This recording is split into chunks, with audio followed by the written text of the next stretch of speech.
that's exactly how it works. Is people think, oh, if I practice stoicism, I'll become that person who is calm mind and able to just operate and doesn't have these sort of like massive swings. And it's like, no, it's the other way around. Once you learn to tame the mind, once you learn to master the mind, you'll naturally become a stoic person. I feel like I can rule the world. I know I could be what I want to. I put my all in it like no days off. On the road, let's travel, never looking back. What up? All right, what's going on? I'm in Nashville. Wait, it's is it 8 or 7 where you are? 7. Oh, it's 7? Wow, it's early. So I woke up a little bit late and I texted you and I go, you just want to record something right now? And you said, yeah. I'm thankful you said yes. Yeah, let's give it a shot. You're at a podcasting conference, which sounds like not a ton of fun. Is it a ton of fun though? So it's educational and I'm happy and I'm learning, but it's just like nerdy stuff. And, you know, there's not like, I can't absorb it for that long, but I'm happy that I would, yeah, it's worth it. It's cool. People, people like know us, and that's crazy. Like, it's crazy just to walk around. It's at a hotel, and like, so everyone's staying, and it's kind of funny to be walking around and just people come up to you and say that they like listen. So that's kind of neat because it's all podcast nerds. Yeah. Okay. I like that. You learn anything cool? Any hacks? Any growth hacks for us or what? I think YouTube is just the way to go. So, and that's what we'll be doing with this show. You're is like, going hard. Podcasting is for nerds. We're going to YouTube. Yeah. No, I mean, well, that's the way to go. Some of these people spend, so for the listeners, Shaan and I, well, it's not our money anymore, but when we were doing this, like we were like so cheap. And I actually think too cheap about starting this podcast. I mean, I think it was right how we did it with like really bad at first, and then it got a little bit better and a little bit better. But people spend so much money on recording their stuff, and I actually don't think that's important. But when you have something like we have, which is like you kind of hit this lick, it's important to invest, and I think we've underinvested, which is crazy. Yeah, maybe. I don't know. I was renting a studio the first 10, 20 episodes, $100 an hour. So that was like a professional setup. I thought I was over-investing at that time because I had 0 listeners when I recorded those. Yeah, no, but that's my point, is that my perspective has changed when I'm seeing like some of the budgets that people have. But for this episode, I called you because I saw like 3 amazing things that I wanted to bring up to you, and you have 1, 2, 3, 4, 5 interesting things, and I just wanted to talk to you about them. All right, let's do them. Where do you want to start? Give me your first one. Okay, the first one that we didn't get to last time, but I wanted to fill you in about it, and it's about I'm just writing notes. It's about the elevator business. So I told you a little bit about this. So this was one of these moments, and I've had them with you a ton, where you explain something and you're like, I didn't even know that this was a problem. I didn't even know this was right. an industry, but now I'm totally bought in and I think it's amazing. And this particular in this particular company, I'm not sure. It's not because I think that they're bad. I just don't know them well enough to actually believe that they're going to win. But like, it was pretty amazing. So let me set the stage. So I believe there's something like, I might be off by a little bit, but I believe there's something like 2 million elevators in America. And only 4 companies basically control the whole elevator business. Have you ever been on an elevator and looked at your feet where the doors open and seen the names? Yeah, there's this little like plaque there, but I don't remember any of their names. I can't recall. I once threw my key in the crack and had to call one of the companies to be like, "Hey, how do I get under your elevator?" Wow. So it's Otis. You probably recognize Otis. That's the big one. Yeah. Yeah. Otis, Schindler, Cone, and Mitsubishi. Is that Mitsubishi? Yeah, Mitsubishi. Yeah, Mitsubishi are the big ones. I know of Otis because I've looked into them a bunch. They're not technically, these 4 aren't technically a monopoly because there's more than one, but basically they control just about everything. And what that means is when you buy an elevator, I'm not actually sure how much an elevator costs, but something like Target might have 6,000 or 7,000 elevators. And when you buy an elevator from them, it's a like 10-year or 20-year contract. It's a really long contract. And it's almost like buying a car. So when you buy a car, you get a 50,000-mile warranty. And except imagine buying 5,000 cars. And It's incredibly challenging to know when each car needs to be serviced, what type of service the car company is actually going to pay for and what they're not going to pay for, what falls under it. It's kind of a pain in the butt. And so what happens is oftentimes a company like Target, they employ a whole team to manage their elevators and escalators, and they don't know, like, you know, what they have to do. And instead of fighting with Otis and deciding, they just go, fuck it, we're just going to call service people and we're going to figure it out on our own. And there's two new companies. One is called AuditMate. That's who I talked to. But there's one in Britain called We Maintain that's raised $40 million.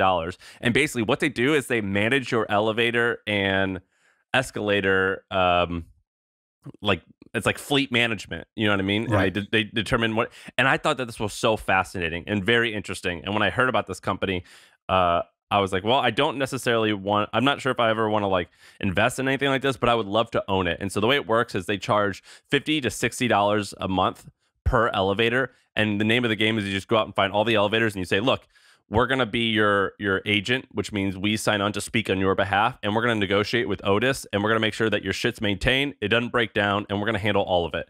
And I thought that was amazing. And it's one of these business models where it's kind of like the way that they charge right now, or a lot of these companies charge is a subscription fee, which is fine. But this is one of those business models that we've talked about, like TurboTax, where they take a percentage of all savings. So this is like the easiest shit ever to sell. Right. And so anyway, they're basically saying, hey, you have no risk, no loss, because we're going to save you money. You know, you sign up to pay, you sign up with us, we're going to save you money, and we'll take out of it in the same way that, you know, like Main Street does this with tax savings, basically for you. They'll be like, all right, we'll take a percentage of whatever we save you. It's like, oh, okay, sounds like I have no downside. And even if that percentage is large, it's like found money, so they feel good about it. I thought this was cool. Have you ever even heard of anything like this? No, dude. So I'm just looking at some of your notes. Otis, $12.5 billion in revenue. Schindler, $11.6 billion. Cone, basically the same, $10 billion in revenue. It's huge. Those are huge revenues for these companies. Now, I don't know how profitable the elevator business is, but they're like family owned. Otis is like a family owned business. I'm almost positive Otis has been around since the 1800s. I mean, these are like huge family owned businesses. So they definitely are. I believe they have to be profitable. Here, Otis. Otis does 12 billion. Otis is publicly traded. So what do you think their market cap is for 12 billion in revenue? Okay, I'm gonna guess they are a $22 billion company. Might be less. I think it could be less. You think less? I think less. Is it more? It's about 40. 40. Okay, so I was 22. I was off. Okay. Pretty crazy, right? Like, who would have thought? And so this is just software that lets you help you negotiate. Twitter is like 55 or something like that. So is it really? Otis, the elevator company. Yeah, Twitter had been hovering below that, and then now it's at 55, 60 or something like that because the stock went up recently. But basically, Otis, the elevator company, is worth almost as much as Twitter, which is insane. And not only that, I believe, let's see, it's been around since 1853. Yeah, amazing. So the funny thing is, this is named after like a guy's first name. It sounds like it's not even his last name. The company was invented in Yonkers, New York, in 1853, and they've been around since then. Fucking elevators, and so this fascinates me when I like learned about this because I like old shit. When I think about you and I and a bunch of friends were talking. What is Yonkers? Is Yonkers a place? You never heard of Yonkers? Is somebody born in Yonkers? Because that's amazing. I want to say I'm from Yonkers from now on. Yeah, it's in the I believe it's in the Bronx in New York. It's like I don't know, it's in New York. Yeah, I'm from Yonkers in the Bronx. All right. Well, so this company, but what you're saying is that this company is a SaaS company on top of those, right? Yeah, it's a SaaS company that lives on top of it. And here's why this fascinates me. I love old shit, things that last a long time. And we were talking about like the creator economy, Substack. I don't remember what we were talking about. Something like involving like one of these newsletter like one-off creators, and it's like, yeah, I think you can make a lot of money, but can you do that for 20 or 30 years? It's really, really challenging, I think. Right. Basically, Sam's type on companies. Did you start in the 1800s in some way? Did you have a physical product that you could touch and feel? Were you started in the Midwest or some part of America? Are you named after a family like Rockefeller or Schindler or Otis or something like that? Let's see, what else is it? Are you absurdly profitable? Those are your type essentially. Yeah, look, I think it's cool. That's something that to build something that can last a really long time. Yeah, that interests me because that like you optimize for excitement, I think, Yeah. or interest. I optimize for what's the least amount of work I can do in order to like have freedom, and Yours is more like durability.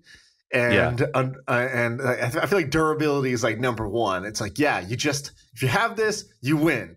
And I'm like, if you have this, you might win for an hour, and then you might lose the next hour. And like, I'm cool with that. So both work, but they're just different. What do you have? What do you got? Let me give you one. All right. So what do I want to do? Let's do. Okay, let's do this unbundling Etsy one. So I'm really interested in these second tier, or like what I'll call B class marketplaces. I don't mean that as an insult. I mean it more like if you're in real estate, you're like, oh, do I buy an A class property, which is like it's a modern building, fully leased up, blah, blah, blah. Or do you go for like an older thing that has upside, right? Do you go for something that has some hair on the deal that you might be able to do? And so you go, this is not New York, right? That marketplace might be Amazon. Etsy or Poshmark are these like second tier marketplaces, but I see a lot of opportunity in them. I think we talked about this, about building SaaS tools for sellers on those marketplaces. So you brought that up, and I thought that was a pretty revolutionary thing. That was a big idea. And so these exist, but they're not great, and there's not a lot of competition. And so, like, I think we had talked about Jungle Scout, which sold for some large amount of money that you knew. Jungle Scout is a tool for sellers on Amazon. And I was thinking, okay, who's building stuff like this on these second-tier marketplaces like Etsy or Poshmark? So that was the first idea. Then I started thinking, okay. Wait, are you going to elaborate on that? Because that's pretty amazing. Well, didn't we talk about it? Maybe we talked about it. I thought we talked about it. No, if not, then that's an idea. I don't know if you phrased it that way. I think the storytelling here that you just said is actually wonderful. So I think that's actually brilliant. At HustleCon, we had Poshmark, ThreadUp, and one more of these companies speak. And I think they were some of the biggest. Mercari is a big one. Yeah, they're huge. Secondhand sales, the Real. There's all these like other marketplaces. Basically, there's all these other places. So Ben's wife, Tiffany, she is a Poshmark like super seller or something like that. And so she sold so much that like when they IPO, they invited her and like whatever the top other 1,000 sellers to be like, do you want to buy the IPO? You can buy the reserve price. Basically, we're reserving some shares for you because you've helped build this thing. For which company? For Poshmark. And like Airbnb did the same, I think. I think they offered Superhost the ability to buy some small amount of shares. And so and Airbnb, by the way, another marketplace where could you build a Jungle Scout type of tool on top of Airbnb? There is, that I'm a subscriber to. It's called AirDNA. It's amazing. And what does that do? It tells you like what to price it at, or? Yeah, so it's called AirDNA, and I rent out my house when I'm not there, and I buy property to rent out, and I use it as a research tool. And I guess it just crawls Airbnb, and it determines what the average occupancy rate is, what you should charge, what the earning potential is. It's tons of signals for buying properties to make into an Airbnb. And there might be other things like reporting, tax, some tax savings you can get or whatever if you're an Airbnb host. It plugs into your Airbnb and it generates your report. So anyways, I was thinking, okay, you could build a Jungle Scout type of tool. And for those who don't know what Jungle Scout is, basically you go on Amazon. If you have Jungle Scout installed, it's a Chrome extension. And basically when you are looking for products, you can just click Jungle Scout and it'll tell you, hey, here's how much search volume this has. Here's how much monthly revenue this product makes. It's an estimate, but it's pretty good. Here's how fast it's growing, and here's how strong the competition is. And so what you want to find is something that there's a lot of search and low competition. And if you find a combination like that, you're like, oh, nobody's searching for, wooden spoons that are like wooden oversized spoons. You don't want to build that because nobody's searching for it. But if you have like, wooden oversized baby spoons, it's high search, low competition. You could go to China, get that product made, and become like the top result on Amazon, which is basically free traffic for you. So that's the idea. So I think you could do that for Poshmark. I think you could do that for Etsy. One thing that I was thinking about for Etsy is, I think you could spin off a whole new marketplace just unbundling Etsy. Etsy is now big enough. It's a public company, been around for a decade plus, and has all these different categories, right? So it's like you can go to home, you can go to custom gifts, you can go to all these different categories on Etsy, and you could ask yourself, could I make a marketplace or a service that just does this one thing better than Etsy's doing, market it as that, and actually like unbundle a piece of Etsy in the same way that people have had a lot of success unbundling Reddit, unbundling Craigslist. If you haven't seen this, Google unbundling Craigslist and look at the diagram. It's like it takes every part of Craigslist and then it just shows how, oh, look, this housing part of Craigslist became Airbnb and this became Etsy and this became this other thing. And so the same thing I think can be done here. So that's the core idea, is unbundle one of the verticals of Etsy. What I would do, I was looking at the categories, I would do custom gifts. So custom gifts is one of the top categories on Etsy. And people go there because they want to send a thoughtful, kind of like what looks like a homemade, handmade gift to somebody. Or they're getting it made for like their wedding and they want all their wedding coasters to have their names on them. Or their bachelor party and they want everybody to have matching shirts that say the bachelorette's name on it or whatever. And so I think custom gifts could be spun out into a marketplace that's like Fiverr, where you basically just here's a bunch of custom gifts, push a button and you get these for $10 or some flat rate basically. So I think you could do a Fiverr or even like a Cameo style thing for custom gifts, and that's the category I would go after. But I think generally, I think you could study their marketplace and find one that works, because you can also see the shop sales. You can go into any shop on Etsy and you can see how many sales it's had, which is like you can do that. An entrepreneur's you can do that now, dream. right? Yeah, this is part of Etsy. It's like, here, this shop has had 6,000 orders, and you can look at the price of the store and be like, oh, average thing's $35. It'd be like 6,000 times 35. That's how much revenue this shop has made in 2 years. Those are both two big ideas. So you're talking about building like the software that analyzes the sales, and then the marketplace that sells the stuff. Both actually pretty amazing. I go to Etsy sometimes, and I do. So if you scroll all the way to the bottom, you'll see how many sales they have. eBay does it too, but not as good. But that's actually a great idea. And by the way, I looked up AirDNA. So the thing about these software companies, you're talking about two different things. We'll call it one software, one marketplace. The software companies. So if I told you, or if you told me about Jungle Scout a few years ago, I would say like, oh, that's a nice little indie hacker business. Yeah. Yeah. Well, it's probably does like 80, or I mean, if it's worth $1 billion, I wouldn't be surprised, but it's definitely worth 9 figures. I know that for a fact because it sold part of their company. So I told you just about AirDNA. I thought that was just a small thing. How big do you think AirDNA is? By the way, Jungle Scout raised over $110 million, which is, that gives you a sense of how big it is if it was able to raise that. I think it was some of it was private equity, so I don't know how big the valuation was, but it's definitely huge. Right. Okay. AirDNA, I don't even know what it does. I've never been to the website, so I'm just gonna say a random number out of the air. I'm gonna say 35 million. What is AirDNA worth? Well, so they AirDNA, so they charge, I think I pay $100 a month for it.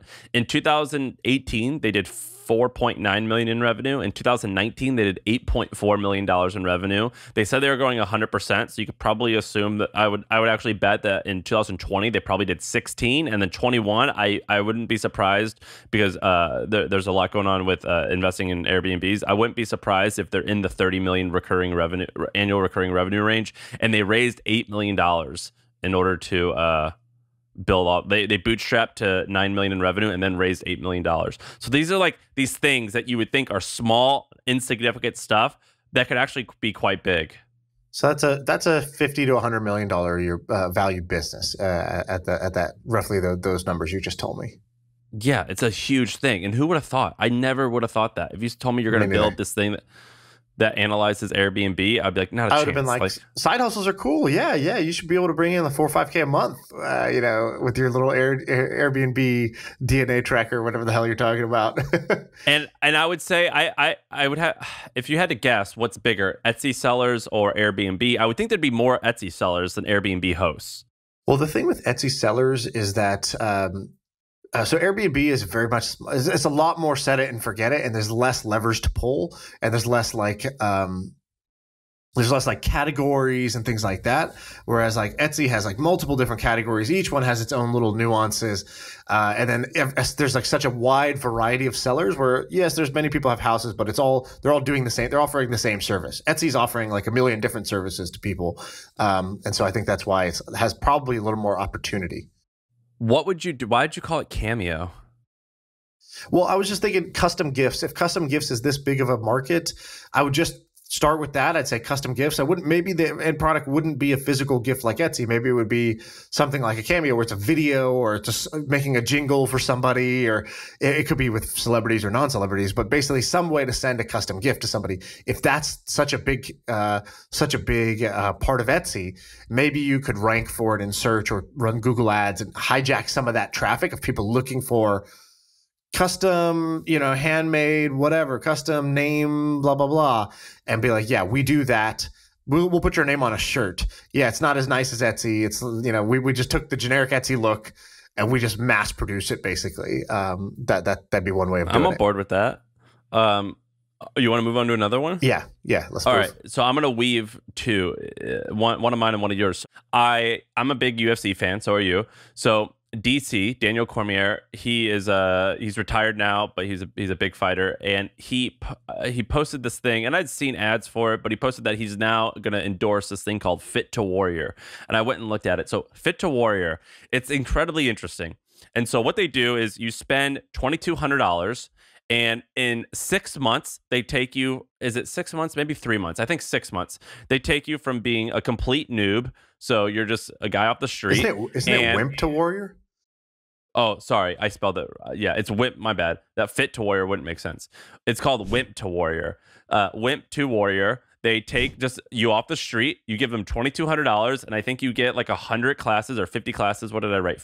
So it's a 20-week program. How many months is 20 weeks? 5. So 5 months. Yeah. Okay, so you have 5 months, and what they do is you sign up, and you have a fight. You have a fight scheduled 5 months from the day you sign up, and it's like cohort based. You pay like $2,500 or something like that. Cohort-based course, yeah. Yeah, it's a cohort based thing, and they say in the next 5 months we're gonna take a guy off the street, and you're gonna have an MMA fight. Now, it doesn't take a rocket scientist to understand that the goal of this is not necessarily to get you fit or to like get in a fight. The goal of this is to have like a pivotal change in your life, to be more confident, to say like, look, I've said I'm going to lose weight forever. Now I have a fight in 5 months. If I don't get my act together, like it's not going to be good. So this is like a pivotal life-changing thing. And I love this business. They just raised $8 million from a bunch of PE people. It was launched in Australia, and basically what they're doing is they came up with this name, Wimp to Warrior. They come up with this program, and they work with loads of different MMA and I guess boxing gyms, and they license out their program. And now they are paying Conor McGregor's coach, John Kavanagh's on board, DC, all these coaches to like promote it, and they give them some type of fee. I thought this was amazing, and I think this is amazing for a couple reasons. One, it's a business that I actually think this would change your life. If I told you you had to fight in 5 months, would that be the one thing that finally like said like I got to take this? Am I wrong that you think basically this should be mandatory part of the education system? Well, so look, here's the thing. Everybody to do this. Here's why this has always fascinated me. So women have this because they have like a biological, like you are now officially a woman, but men, we've lost like a rite of passage. We've never had this like, all right, now I'm officially a man. Like, I guess if you're Jewish and you have a bar mitzvah, maybe that's like the crossing of the chasm. Like, all right, you are no longer a boy, now you are a man.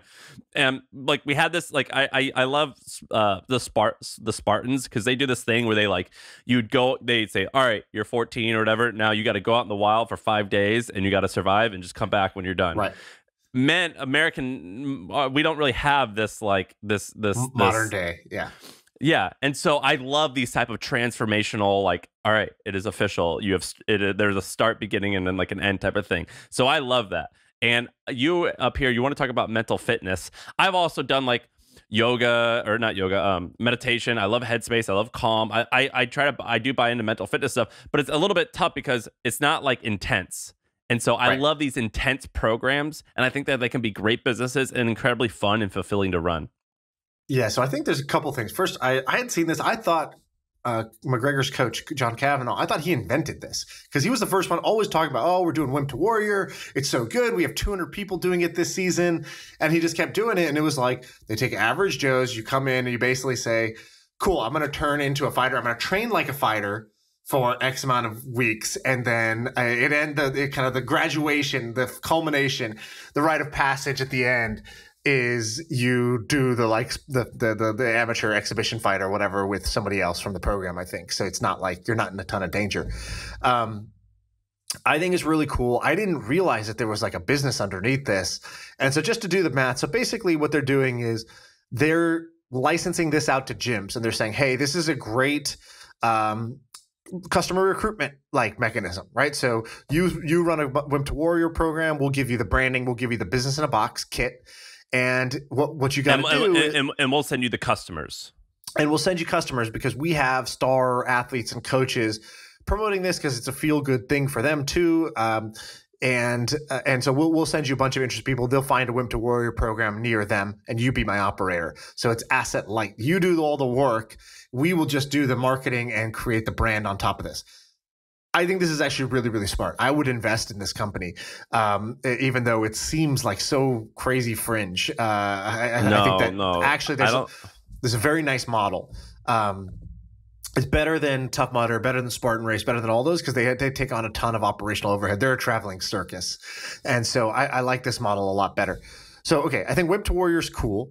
I think that your rite of passage thing is interesting. And especially we talked early on about Boy Scouts and like the downfall of the Boy Scouts program and what you would do if you were going to buy it or reinvent it or make a new Boy Scouts.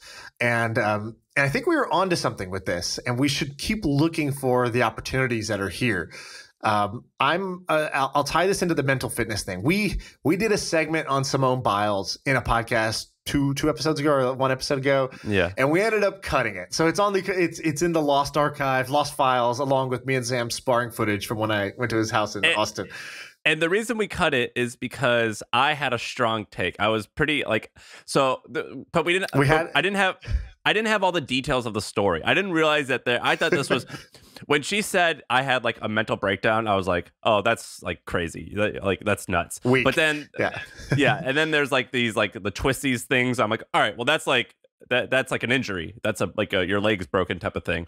So my opinion changed, and I was like, I didn't actually have all the facts when I was kind of explaining my opinion.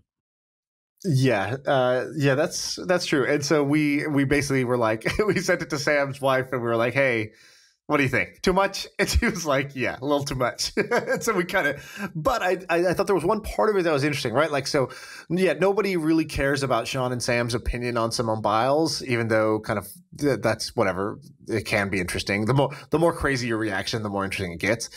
I thought the real part in it was there's going to be a trend. I'm calling it now. Over the next 5 to 7 years, people are going to start to really give a shit about mental fitness. And it's a very different thing than mental health. Just like for your physical body, you have health. Like, do you have a disease? Are you ill? Like, no, I'm not sick. But you can be not sick, but you can be not fit at the same time. And right, so you could be healthy but not fit. And in the same way, you could have mental health, meaning you don't, you're not suffering from depression, severe anxiety, bipolar, anything like that.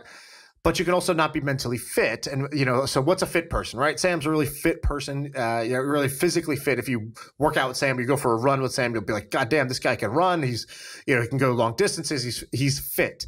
And so similarly, there's mental fitness, which is basically just like in physical fitness, it's about overcoming some adversity. So a mentally fit person is somebody who can overcome a high degree of and variety of adversity and intensity of adversity. And so, shit not going your way, getting in sticky situations, being out of your comfort zone. These are all areas where mental fitness matters. Relationships, different challenges that come your way is where mental fitness matters. And I think right now, this is something that is very poorly understood. It's rarely talked about. It's almost never taught. But I would say mental fitness is, in my opinion, the most important skill one can have, right? The most important thing is the little voice in your head that's talking all day, nonstop, this chatterbox we have in our head. And what is it telling yourself? Is it telling yourself that you suck, that you can't do it? Is it telling yourself that you should give up? This is too hard. Is it telling yourself that, don't do it, things might go wrong? Or is it saying the opposite? Is it saying, you know what, you could figure this out. Hey, even if it doesn't work out, no problem. Everything will still be okay. Hey, even though this person just cut you off on the road, look around. The sky is blue. The air is crisp. Your family is happy and healthy. You have a lot to be grateful for, right? Like the voice in your head dictates the quality of your life, and the voice in your head is your mental fitness. It is the manifestation of your mental fitness. And so I think we're going to be seeing a lot around this. I think we're going to be seeing growth in services, content, thought leaders, whatever around mental fitness. What do you think? Am I overblowing this, or is that are you a believer? I'm a believer. I think that what you're doing with this title, mental fitness, is I think you're just rebranding something that's been around for a long time. This is like a Tony Robbins book. So I totally buy into what you're saying, and I 100% agree with it. I think there's a few opportunities here. The first is, so I'm reading this amazing book called Human Nature. I've been reading it for a long time, for like 6 months, and it's very dense, but I'll read it over and over and over again, and I take notes, and I'm trying to like master it, because to me, it's like a handbook on how to like handle my emotions and how to handle other people.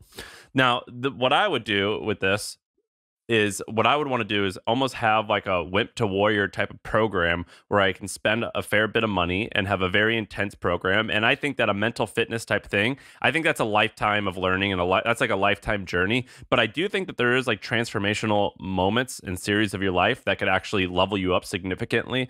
And I think that there's an opportunity to build something like that in this weird kind of fucked up way. I've always been a little bit jealous of people who went to the military, or at least people who went to military school, because like there's this like classic, like I was undisciplined, I was fat, I was unhealthy, I wouldn't wake up early. Now I make my bed. I know how to like show respect to each other, to people. I have self-confidence. I know I have a new level of discipline, and I'm like, and also, oh my God, I know what I'm made of. I went through Hell Week and I made it. So I have been to my breaking point, beyond my breaking point, where there was just no way. And I did it. And, they don't brag about it, but you could tell there's a certain level of confidence that people have by discovering your bottom, right? What is your actual rock bottom? Not in terms of your money, but in terms of like your mental game, where you break physically, yeah, sure, but when you break mentally, it's over. And so they've been there because that's what the military does. They challenge you in that way.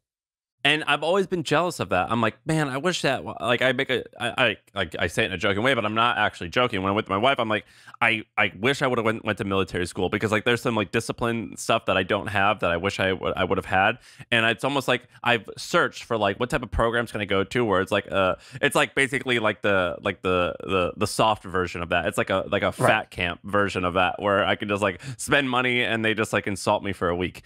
But anyway, I think there's something there with that, and I also think that there's something there with mastering some of these books and some of these things, and doing this mental fitness type of stuff. And so I'm on board with this. I actually think this is quite amazing. Yeah, I think the word is amazing, and this concept of, look, you're healthy, you're not like ruined, but you're not fit. I think that's amazing. I love who could like crush us if they wanted to, but I don't think they do. Have you paid attention to what Ryan Holiday has done with his Stoic brand? No. Like I'm from afar, but I don't know anything specific. I've seen his books, but tell me what's interesting. So Ryan Holiday is an author. His first book was called How to Get Famous, or what was it called? It's like newsjacking or whatever. And yeah, I forget what it was called. Then he's got like the obstacle is the way, ego is the enemy, or something like that. He's got a bunch. Yeah, so he's got obstacles, way, ego, and this whole idea is based on Stoicism, which is this. What are they, Greek? I don't know. Marcus Aurelius. These philosophies of basically like you're gonna face hardship in your life, and it's not about avoiding them, but it's about embracing them and finding meaning in them. and it's great. And and it's probably predominantly young males who listen to his stuff. I'm one of them. And he's built this brand called the Daily Stoic. So I believe it's called dailystoic.com. And he sells $25 Stoicism coins, which I own one. He sells like a $19 email course where every 14 days he teaches you like a new Stoicism like thing on how to read more. Like, and it's pretty amazing. And like, if I don't think he would ever want to do this because he seems like he's got a good life and he doesn't want to work much harder. But I would imagine that if Ryan Holiday had like a Stoicism boot camp for like a month and he charged like 10 grand and like it was around this mental fitness idea, I think loads of people, including me, would pay to go. Yeah. By the way, I heard something that I thought was great. They go, a lot of people get it backwards. I forgot who said this. They were talking about Stoicism.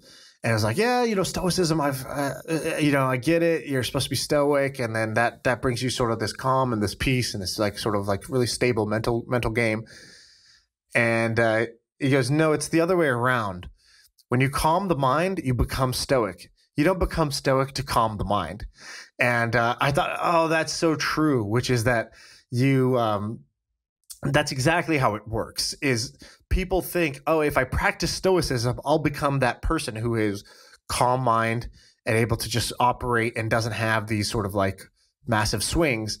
And it's like, no, it's the other way around. Once you learn to tame the mind, once you learn to master the mind, you'll naturally become a stoic person. You have to get the order right. And so that was like a big breakthrough for me because I know a lot of people that have tried to get into stoicism. They have this anxiety, they have this like sort of mental like lack of clarity and calmness. They get into stoicism thinking it's the answer and they get sort of disillusioned very quickly. They're like, oh yeah, it wasn't for me. And it's like, well, that's true because stoicism is almost a state you get to after you learn how to calm the mind. It's not the method you use. So I've read a lot of Stoicism books and I like it from just a history perspective and I like it from a practical life philosophy perspective. I think it's one of the very few like philosophical things that you could apply to your daily life. You know whose book changed my life on it, and it was shocking. It was Naval. That Naval Almanac. What's it called? Right, the Naval Almanac. It's so good. It's so good. So the first half is all about making money, and the second half is all about being happy. And the first half is like that's just normal, whatever. Who cares? The second half I felt was pretty game changing, and he talks a lot about stoicism and a lot about mental fitness. And he was basically like. The summary is basically happiness is a choice that I made, and here's some of the strategies that I use, and it's very it is stoicism, and I thought it was very useful. All right, let's jump to a different topic real quick. Can I wait? Let me tell you really quick about one of the greatest hacks that I've seen. So a financial hack. So when starting a company. So the first one that I always tell people, and this is something that's new to me that a lot of people, or was new to me, a lot of people don't know about. It's called QSBS. So it's probably the greatest American tax basically, when you sell your company, if you have QSBS, which basically is like it basically means qualified small business tax. So if you sell a business and you've owned the business stock for 5 years and it's a C corp. If you sell your company, the first $10 million in sales or in profit that you make from selling your company, you don't pay taxes on. So it's amazing. But I think I found something that's even better. Moving to Canada. So I talked to this company the other day, and they were building this like amazing thing, and I was like, how many people work there? You're like a really new company. And they're like, well, we have about 18 people who work here, and we only spend about $1 million a year in total costs. And that's kind of crazy. So basically, when you're starting a company, I started my company in San Francisco. If you're starting your company, I would imagine that you would. When I started it, it was $10,000 a head, but I was hiring like young people who didn't pay much. But I imagine you'd want to bake in $15,000 a head, right? Easily, especially if it's engineers, yeah. So maybe more. So, but let's just say 15,000. So 15,000 times 12 is, let's see, 15,000 times 12 is so that's 180 grand a head. Oh, I think it's even more than that. It's probably it's 200. So that number you're talking about is basically 7 years ago and non-engineers. And now you fast forward 7 years, double it, and then engineers basically double it again. And so, what was maybe, let's say 10 grand is actually you should be budgeting almost 30 grand per head is probably closer to reality now. 30 grand, you think? Okay, so if you're 30 Bay grand Area engineers, yeah. So 30 grand times 12 is 360. So $360,000 an employee. So 360 times 15, if you have 15 employees, that's going to be around $5 million a year. And by the way, so that's not just their salary. So let's say their salary is 200 to something K. Then you have to pay all the kind of additional overhead on salaries, which is about 20%. That's your FICA, that's your Social Security, all that good stuff. You have your rent, you have your free catered lunches, you have your snacks in the office, you have all the other bullshit that you got to do if you're going to hire in this extremely competitive hiring environment. Signing bonuses, recruiter fees, it all rolls up. So if that number sounds high, you'd be surprised. If that number sounds low, you're probably right. And so let's just say $3 to $5 million is the huge range to have a team of 15 engineer heavy, highly competitive startup to get going. It's a lot of money. I talked to this guy the other day and he had 15 people and he told me he was spending $1 million a year. And I was like, wait, what? He goes, yeah, so here's how it works. In Canada, we have these things called research and development credits. And basically what that means is if you're an engineer, is how what's it called?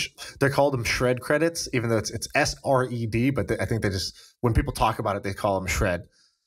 Yeah, I'd heard people mention it, but I didn't actually look at the mechanics of it, and I'm not an expert on it, but he was reading it to me, and I was amazed. And basically what happens is he pays their full salary, so he pays some engineer 150 grand a year, and at the end of the year, I think he literally gets deposited money back, 50% of the cost that he's allocated or he's paid them. He gets that money back at the end of the year. So $160,000 salary is actually only $80K to him. And also, in order to manage cash flow, there's these loans. There's loans that you can, so he has to pay the $160,000, so $160,000 biweekly. So he pays that out. So you have to have cash up front. But he was able to get a loan against that.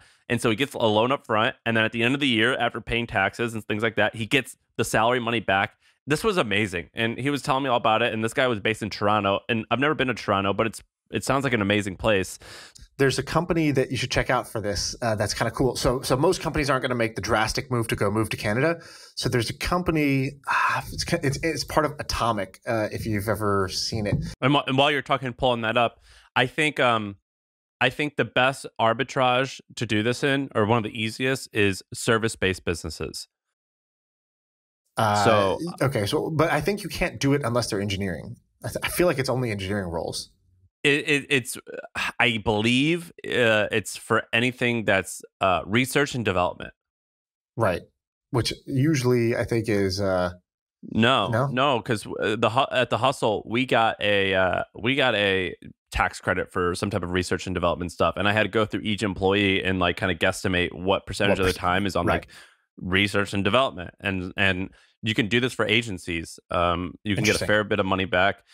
So agencies that do a certain type of thing. And I was at my friend's office, who has a New York agency, and their office was lavish because and I think they spent $500,000 in decorating it.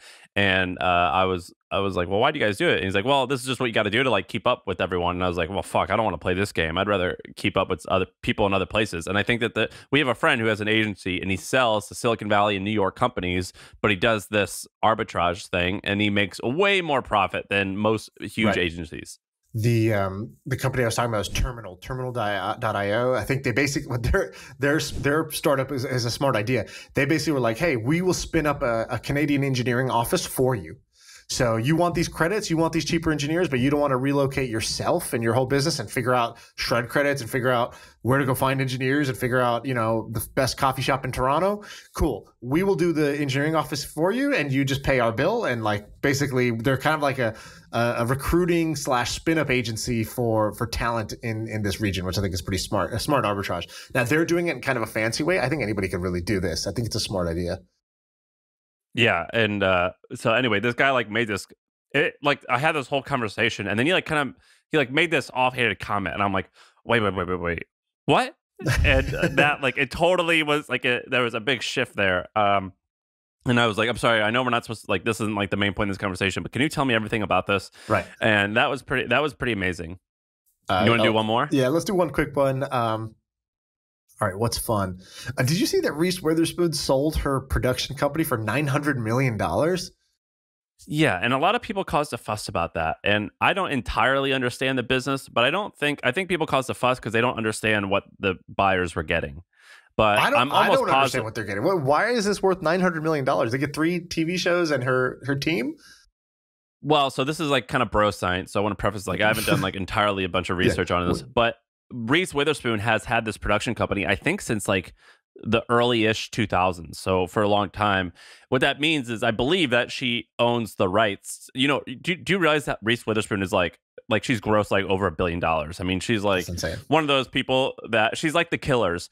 Like the Killers is a band that like maybe not everyone says that it's their favorite band, but like everyone knows like Mr. Brightside, and they like, you know, they're quietly in the background, just always the best and the most popular, even though they're no one's favorite. That's kind of what Reese Witherspoon is. It's like everyone that at least kind of likes her and will go to her movies. And so with the deal, I believe what they're buying is like a lot of IP from years and years of production work. So okay, so I'm looking up right now. So it says that she started Hello Sunshine, the company that got bought, in 2016. Before that, she had another one called Pacific Standard in 2012, and that's a subsidiary of it. So she kind of rolled that in. So 2012. So that's only a decade. I guess in 2000 she had another production company called Type A Films, and they made, I don't know, some Oscar Gone Girl. They made nothing too big. Big Little Lies was their hit recently, and then they had The Morning Show, which is on Apple TV. But this is wild. This is like, so she has a book club, and the book club has over 500,000 followers on Instagram. Well, that's pretty amazing. She also owns dude, good for her. She's a filmmaking lab that teaches 20 girls that are 13 to 18 the art of filmmaking. Like, this is great, dude. Be like Reese Witherspoon. She also has a clothing brand. I think it's called Draper James, and they have brick and mortar stores all over the country. What a powerhouse.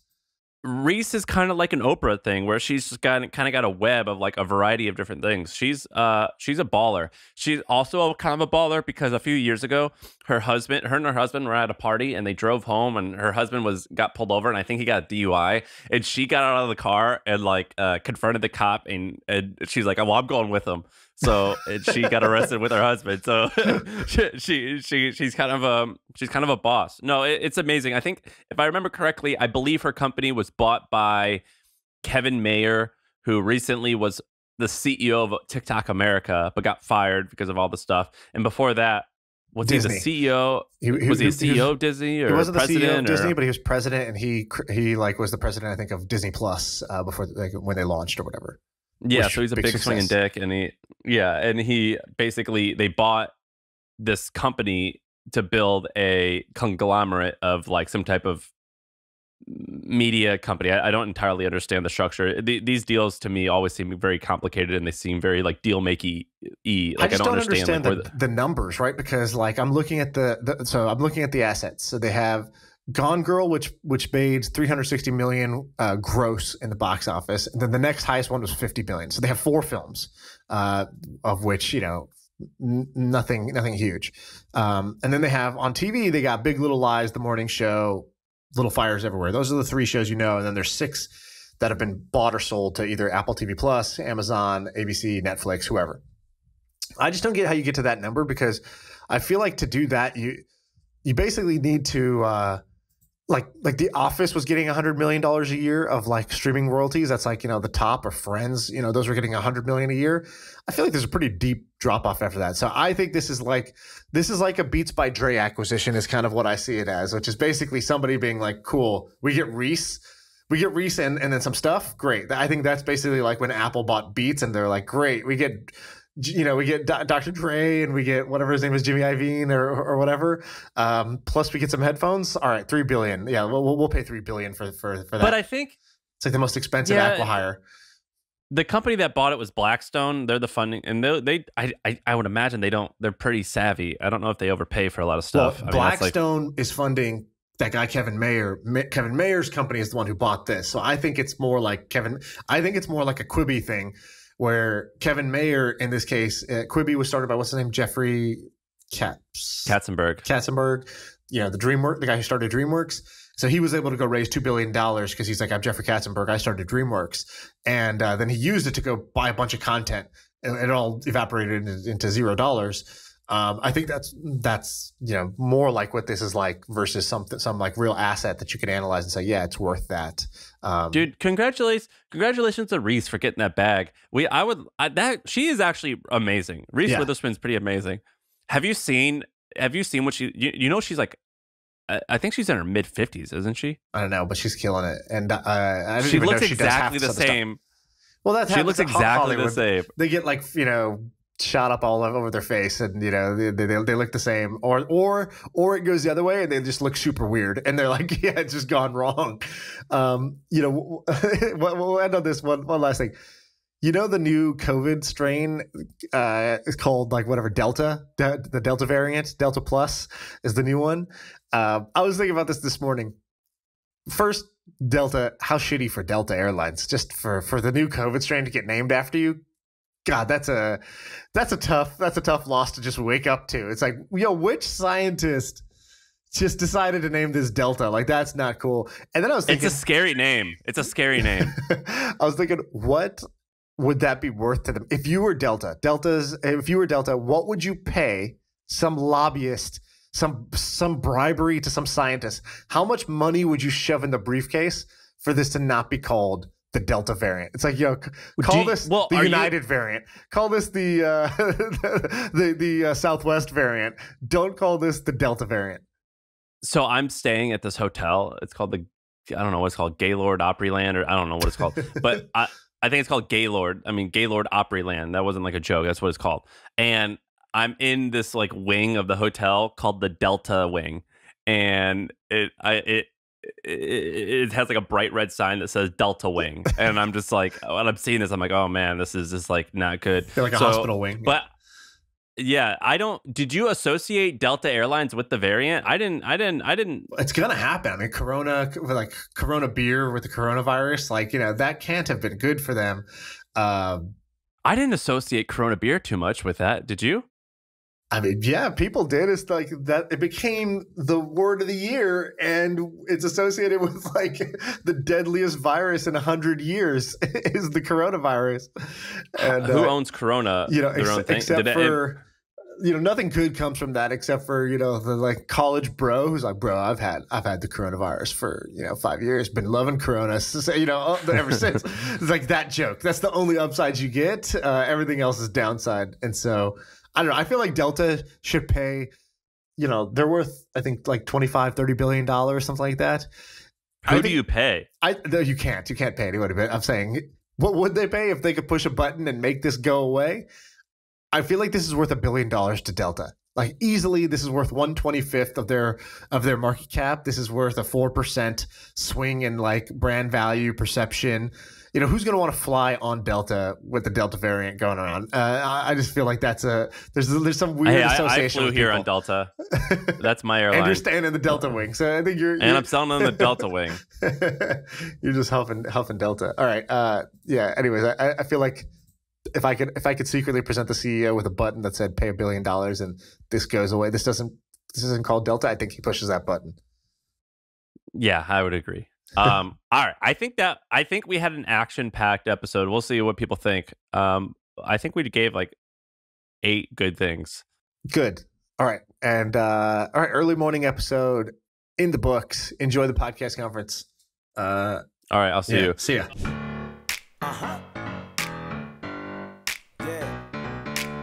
I feel like I can rule the world. I know I could be what I want to.